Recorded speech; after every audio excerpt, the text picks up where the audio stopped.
बुरे टाइम में पता लगता है कि अपना कौन है। आज खुल करके ये बात सामने आ गई कि ये षड्यंत्र था, कांग्रेस का था, प्रियंका जी का था, राहुल जी का था। ये पूरी कांग्रेस की एक साजिश थी जो हमारे खिलाफ की गई। ये दोनों खिलाड़ी विनेश फोगाट और बजरंग पुनिया इनके हाथों में खेल रहे थे। ये देश के बेटा बेटियों के बजाय कांग्रेस की गोदी में खेल रहे थे, ये स्पष्ट रूप से दिख रहा है। ना हमारा राजनीति से कोई लेना देना था। स्टार्टिंग के हमने किसी राजनेता को मंच पे नीचे नहीं दिया था। कांग्रेस के साथ विनेश फोगाट और बजरंग पुनिया की सियासी पारी के आगाज पर हंगामा बरपा है। आरोपों के तीर ब्रिजभूषण शरण सिंह के खिलाफ हुए आंदोलन को भेद रहे हैं। आप इतना नीचे गिर गए कि राजनीति के लिए आपने अपनी पत्नी का इस्तेमाल कर लिया। और वारे दीपेंद्र हुड्डा, वारे भूपेंद्र हुड्डा, आज बेटी बेटी की बात करते हो, राजनीति के लिए आपने हरियाणा की बेटी का इस्तेमाल कर लिया।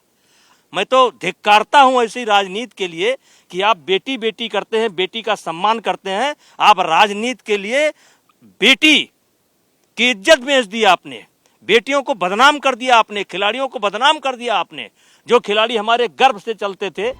दिलचस्प ये है कि ब्रिजभूषण के मुद्दे पर अब तक बैकफुट पर नजर आ रही बीजेपी भी फ्रंट फुट पर आकर बैटिंग कर रही है।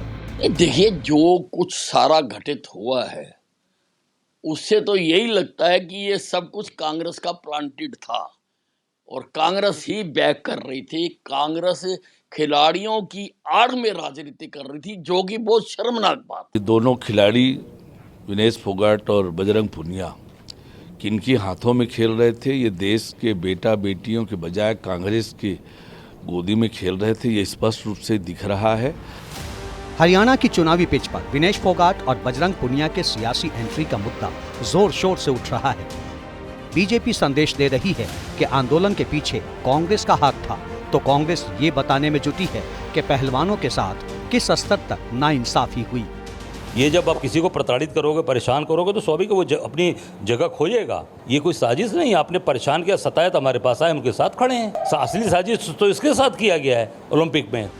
यानी विनेश फोगाट और बजरंग पुनिया के नाम पर सियासत के अखाड़े में बयानों की नूरा कुश्ती जारी है। लेकिन क्या हरियाणा चुनाव में पहलवानों का मुद्दा जीत और हार का फासला तय करेगा? हरियाणा में सोनीपत, चरखी दादरी, रोहतक और झज्जर ये वो जिले हैं जिन्हें पहलवान बेल्ट कहा जाता है, या कहिए कि इन जिलों में कुश्ती को गौरव से जोड़कर देखा जाता है। इन 4 जिलों में कुल 16 विधानसभा सीटें हैं। 2019 के विधानसभा चुनाव में 16 में से 11 सीटें कांग्रेस को मिली थीं, जबकि बीजेपी के खाते में सिर्फ 2 सीट आई थी और 3 सीटें अन्य के खाते में गईं। हरियाणा के पहलवान बेल्ट में कांग्रेस की स्थिति कहीं ज्यादा मजबूत है, क्योंकि 2014 में भी कांग्रेस 16 में से 10 सीटों पर जीत दर्ज करने में कामयाब रही थी। तब बीजेपी को 5 और अन्य को 1 सीट मिली थी।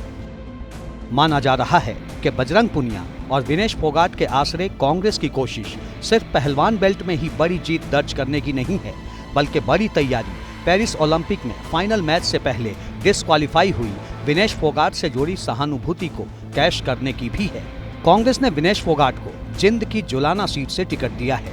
इस बीच कांग्रेस नेता वीरेंद्र सिंह ने ब्रिजभूषण के खिलाफ आंदोलन पर बड़ा खुलासा किया है।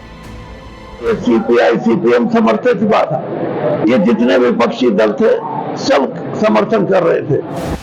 यानी जो आरोप बीजेपी और ब्रिजभूषण की ओर से लगाए जा रहे हैं, चौधरी वीरेंद्र सिंह ने उसकी पुष्टि कर दी है। संदेश है कि कांग्रेस महिलाओं और खिलाड़ियों के साथ है।